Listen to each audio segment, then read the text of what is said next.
Girls and boys, the new chapter, sale or conversion of a partnership firm to a company. यहां पर दो point है, एक sale और conversion. You must have to understand about the sale of partnership firm to a company and conversion of partnership firm to a company. So girls and boys, let's try to understand what is the sale and what is the conversion. We have to understand both. Girls and boys, मान लो अगर एक partnership firm है known as its name is ABC Traders और वहां पर तीन partner है, mister A, mister B and mister C. Of course, in their balance sheet, there are some assets, capital and liabilities too. और ये जो partnership firm है वो अपना बिजनेस रिलायंस इंडस्ट्रीज लिमिटेड को सेल कर देती है. तो यहां पर जो ये पार्टनरशिप फर्म है वो अपना बिजनेस सेल करती है रिलायंस को. ऑफ कोर्स उसके अवेज में कुछ ना कुछ तो मिलना चाहिए, समथिंग इन रिटर्न. हम हमारा पार्टनरशिप फर्म रिलायंस को बेच रहे हैं तो थोड़ी बहुत असेट्स देंगे, लायबिलिटीज भी देंगे, या पूरी असेट्स या पूरी लायबिलिटी देंगे. अपना पूरा फर्म पार्टनरशिप फर्म का हम रिलायंस को बेच रहे हैं तो उसके अवेज में, उसके बदले में something in return we have to acquired. Something in return that is known as a purchase consideration. Okay, so this is the point of sale of our business to the company. इसके अलावा conversion भी हो सकता है. कैसे? तो मान लो अगर यहां पर एक पार्टनरशिप फर्म है ABC traders, this is the partnership firm. वही कंपनी मतलब वही पार्टनरशिप फर्म अपना पार्टनरशिप फर्म उसे डिसॉल्व कर देती है और कन्वर्ट करती है इनटू कंपनी. वो लोग ही अपनी कंपनी बना लेते हैं, कंपनी रजिस्टर्ड कर देते हैं. तो पार्टनरशिप फर्म उसमें तीन पार्टनर थे एबीसी, वही तीन पार्टनर नई कंपनी में डायरेक्टर हो जाते हैं.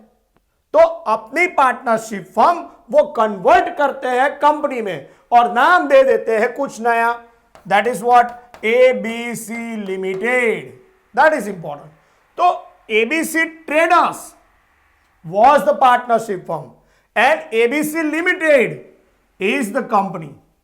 Partnership firm ABC Trader convert their business into company. तो यहां पर भी पार्टनरशिप फर्म जो है उसका तो डिसोल्यूशन ही हो जाएगा. यहां पर सेल है फिर भी पार्टनरशिप फर्म जो है उसका तो डिसोल्यूशन ही हो जाएगा. तो this is simple, either sell or conversion of partnership firm to a company. Okay, तो इसमें दो पॉइंट है, सेल और कन्वर्जन. दोनों में जो भी पार्टनरशिप फर्म है, आइदर सेल है या कन्वर्जन है, दोनों पॉइंट में जो भी पार्टनरशिप फर्म है उस पार्टनरशिप फर्म को तो डिसॉल्व करना पड़ेगा. Okay girls and boys. और सेल के केस में कंपनी एग्जिस्ट है और कन्वर्जन के केस में नई कंपनी एस्टैब्लिश होगी. तो मैंने जो आपको एक्सप्लेन किया वही इंट्रोडक्शन में आप देखिए. In partnership firm there are some restrictions. किस काइंड का रिस्ट्रिक्शंस? तो of course number of partners, more over the liability of the partners is unlimited. आप पार्टनरशिप फर्म में ज्यादा नंबर में पार्टनर नहीं ले सकते. मैक्सिमम पार्टनर कैन बी 50 और हर एक पार्टनर की जवाबदेही जो होती है वो अनलिमिटेड होती है. Besides that there is certain limitations of business. The partnership firm partnership beyond which partner can not bring the additional capital. मतलब ज्यादा से ज्यादा 50 पार्टनर हम ले सकते हैं और उनकी एक लिमिटेशन होती है, उससे ज्यादा वो कैपिटल कंट्रीब्यूट नहीं कर सकते. और हमें तो अगर कंपनी बनानी है, बिजनेस को एक्सपांड करना है, therefore in order to expand the business we have to form a company.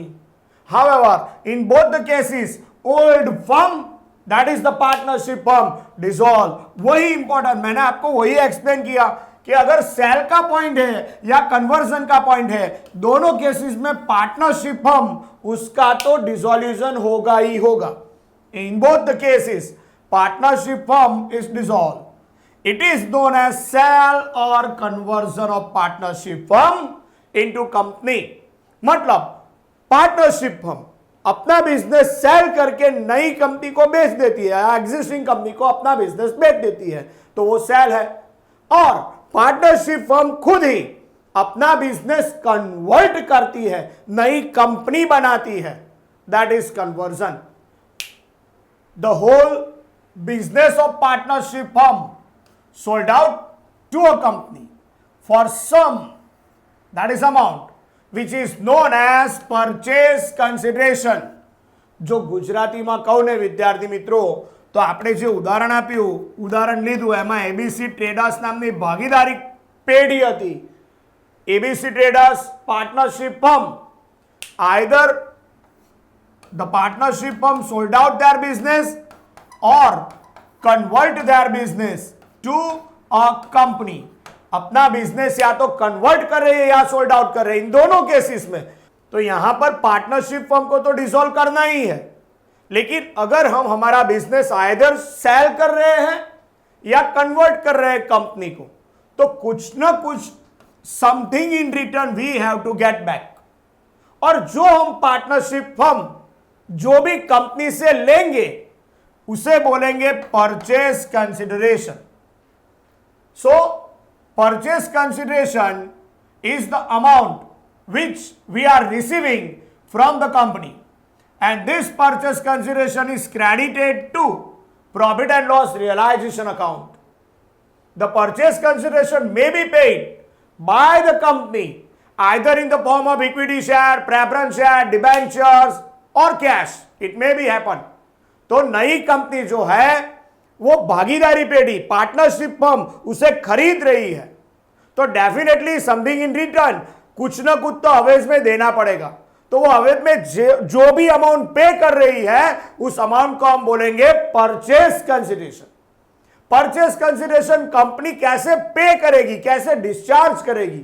The mode of payment either bye issuing equity share, preference share, debentures, bonds और कैश.